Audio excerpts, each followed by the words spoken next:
আরাবুল ইসলামের সাহস আছে, কারণ এমন কথা কেন বলছি, আগামীকাল আরাবুল ইসলামের যেখানে হামলা এবং গাড়ি ভাঙচুর করেছিল ঠিক সেই জায়গাতেই আজ আবারও আরাবুল ইসলাম ভোট প্রচার করে দেখিয়ে দিল। আরাবুল ইসলাম ভয় করছে না।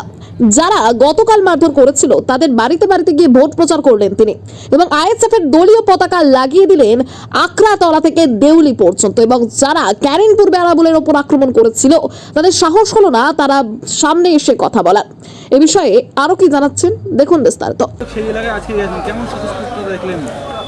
আপনারা জানেন যে গতকাল যারা করেছে তারা হারবাত, ওখানকার সমস্ত মানুষ জানে যে ওরা হচ্ছেন তৃণমূলের হারমাত। প্রতিটা জায়গায় লুট তরাজ, বাড়ি দখল, কারুর জমি কেড়ে নেওয়া, কারুর বাড়ি গিয়ে হামলা করা, ওদের কাজ হচ্ছে এই।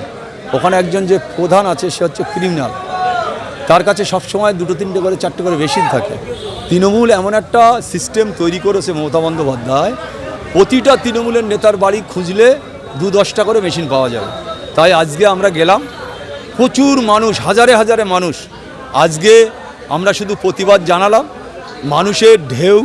আমি সব মানুষকে কাউকে জোর করে আনিনি, সবাইরই বলে দিয়েছিলাম তোমরা আসবে, আমার উপরে হামলা হয়েছে, আমরা একটা প্রতিবাদ মিছিল করব। তাতে দেখেছি 700-800 বাইক, প্রায় 20-50টা ছোটো বড় গাড়ি, এই সব মিলিয়ে কয়েক হাজার মানুষ উপস্থিত হয়েছে। আজকে সেই মিছিলে তারা পা মিলিয়েছে। তাই এলাকার মানুষকে আমরা বোঝানোর চেষ্টা করেছি যে আমার উপরে আক্রমণ হয়েছে, আমার গাড়ি ভেঙেছে, আপনারা কেউ ভয় করবেন না, আপনারা নির্ভয় 29 তারিখে ভোট দেবেন, নির্ভয় যাবেন। আপনাদের উপরে কেউ টর্চারিং করলে আমরা দেখে নেব, সেটা আমরা যারা নেতৃত্ব আছি আমরা দেখব, যাতে কোনো রকমভাবে এলাকায় অশান্তি, গণ্ডগোল, মোস্তানি, তোলাবাজ, দুর্নীতিগ্রস্ত যারা আছে তারা চেষ্টা করবে আমাদের কর্মীদের উপরে আক্রমণ করা। ইতিমধ্যে যেটা আমরা খবর পেয়েছি যে কয়েক জায়গায় আমাদের মহিলাদের উপরে আক্রমণ করেছে ওরা। আজকে ওরা বুঝতে পারছে না ওদের পাততলায় মাটি নেই, ওরা জানে যে আমরা ভাঙড় ক্যানিংয়ে গোহারা হারাবো, সেই কারণে ওরা আতঙ্কে আছে। আরাবুল ইসলামের গাড়ি ভেঙে দিলে ওই এলাকায় ওদের ভোট হয়ে যাবে, সেটা ওদের ভাবা সম্পূর্ণভাবে, আমি মনে করি ওদের ভাবাটা ভিত্তিহীন। আজকে মানুষ গিয়েছে, প্রতিবাদ করেছে, মানুষ গর্জে উঠেছে। আপনারা দেখলে বুঝতে পারবেন যে কয়েক কিলোমিটার ধরে শুধু বাইক আর বাইক আর মাথা আর মাথা। তাই আজকে আমরা প্রমাণ করেছি যে ক্যানিংয়ে আরাবুল ইসলামের সাথে কত মানুষ আছে, সেটা আজকে তার প্রমাণ হলো। আর যে কটা হারমাত, শওকত মোল্লা থেকে শুরু করে, ওখানে একটা শওকত মোল্লা একটা মহিলার সাথে সম্পর্ক, শওকত মোল্লা, সেই মহিলা ছুটে এসে আমার ব্লাউজ ছিঁড়ে দিয়েছে, আমার শাড়ি ছিঁড়ে দিয়েছে, তার সাথে সেই মহিলার আমি দেখি, আর আমি তো কাল রাস্তা থেকে নামিনি, তাহলে বলে কী করে শওকত মোল্লা শিখিয়ে দিয়েছে।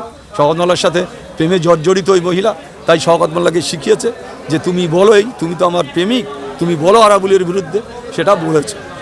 ওনার হিসেব গণ্ডা হবে, সেটা পরে হবে, 4 তারিখের পরে। এই যে অপপ্রচার করা, আরাবুল ইসলাম মহিলাদের গায়ে হাত দেওয়া, আজ পর্যন্ত কোনো কেউ বলতে পারবে না আজ রাজনীতি জীবনে 40 বছর। আজ ওই মহিলাকে সাজিয়ে শওকত মোল্লা মনে করেছে আরাবুলের বিরুদ্ধে একটা চক্রান্ত করে ভাসানোর চেষ্টা, সেটা কোনোদিনই হবে না। আজকে ক্যানিংয়ের মানুষ প্রমাণ করেছে যে শওকত মোল্লা কত বড় ধাপ্পাবাজ, কত বড় চিটিংবাজ। হাজারে হাজারে মানুষ পায়ে পা মিলিয়েছে। আর বাহারুল তো একটা তোলাবাজ নয়, বাহারুল যার জন্ম, সে একটা হচ্ছে ঘুষখোর নয়, লোকের কাছ থেকে জোর করে চাকরি দেবো বলে আদায় করেছে।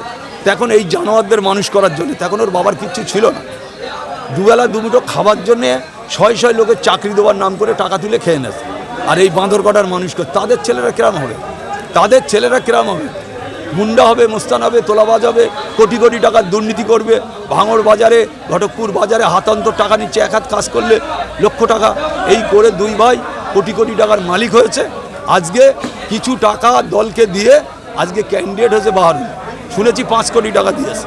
তা ওদের হারামের টাকা তুলেছে, ভাঙড়ের মানুষের টাকা নিয়ে দলের কাছে দিয়ে এসছে। তা আগামী 29 তারিখ ওনাদের মুখে ক্যানিংয়ের মানুষ বাহারুলের মুখে ঝামা ঘষে।